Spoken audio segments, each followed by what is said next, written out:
नमस्कार, मैं डॉक्टर आरती रापोल सह्याद्री हॉस्पिटल में इनफर्टिलिटी और आईवीएफ कंसल्टेंट हूँ। आज मैं बात करने वाली हूँ एम्ब्रियो ट्रांसफर के बाद की सावधानियों के बारे में। जब एम्ब्रियो ट्रांसफर हो जाता है उसके बाद में महिला को बहुत सारे सवाल उनके सामने खड़े होते हैं।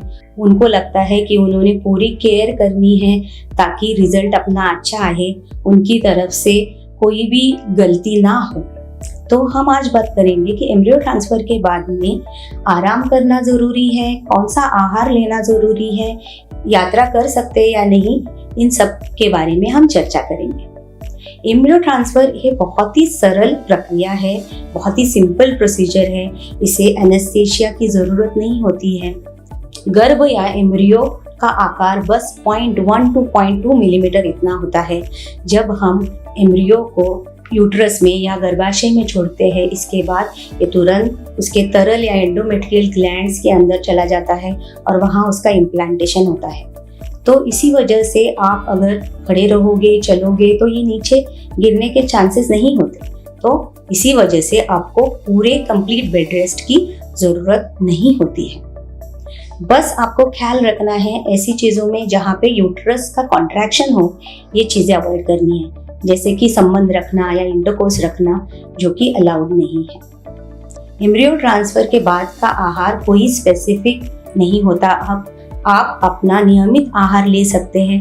बस आपको ध्यान रखना है कि आप छोटे छोटे मील्स 4 से 5 बार खाएं, क्योंकि हम जो दवाई देते हैं इससे एसिडिटी या ब्लोटिंग के चांसेस होते हैं। तो इसी वजह से आपको उपवास नहीं करना है, आपको सही तरीके से आपका आहार लेते रहना है।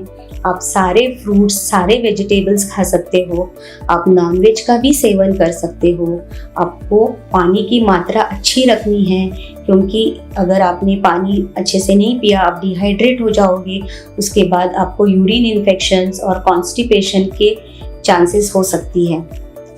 एम्ब्रियो ट्रांसफर के दूसरे ही दिन आप अपने जॉब पे ज्वाइन हो सकते हो। एम्ब्रियो ट्रांसफर के बाद रेस्ट की ज़रूरत नहीं, इसीलिए आप अपने घर में अगर सीढ़ियाँ होंगी तो चढ़ उतार आराम से कर सकते हो। आप शहर के अंदर कहीं ट्रैवल कर रहे हो जॉब के लिए तो वो भी आप आराम से कर पाओगे। बस आपको ध्यान रखना है कि आप जब जॉब पे जाओगे तो वहाँ पे किसी को अगर इन्फेक्शन है उनसे दूर रहिए, क्योंकि आपको इन्फेक्शन ना हो। आप किसी भी क्राउडेड प्लेसेस में जाना अवॉइड कीजिए। दूर का ट्रैवल करना अवॉइड कीजिए। बाहर का खाना अवॉइड कीजिए, क्योंकि ये सारी चीज़ों से आपको इन्फेक्शन के चांसेस होती है, और अगर आपको इन्फेक्शन हो जाए तो आपके रिजल्ट पे असर हो सकता है। सो एम्ब्रियो ट्रांसफर के बाद आप खुद से सबसे इम्पॉर्टेंट चीज़ ये कर सकते हो कि आपको अपनी दवाई सही तरीके से सही टाइम पे लेते रहना है, क्योंकि हम ये जो दवाई देते हैं ये हार्मोन्स की दवाई होती है जो आपके एम्ब्रियो को या भ्रूण को डेवलप या इम्प्लांट होने में मदद करती है। तो आपके हाथ में ये है कि आप अपने मेडिसिन सही तरीके से लेते रहे, आहार सही तरीके से लेते रहे। और एक महत्वपूर्ण चीज़ है कि बहुत सारी महिला काउंटडाउन शुरू करती है, उनके दिमाग में स्ट्रेस या तनाव बढ़ जाता है एम्ब्रियो ट्रांसफर के बाद।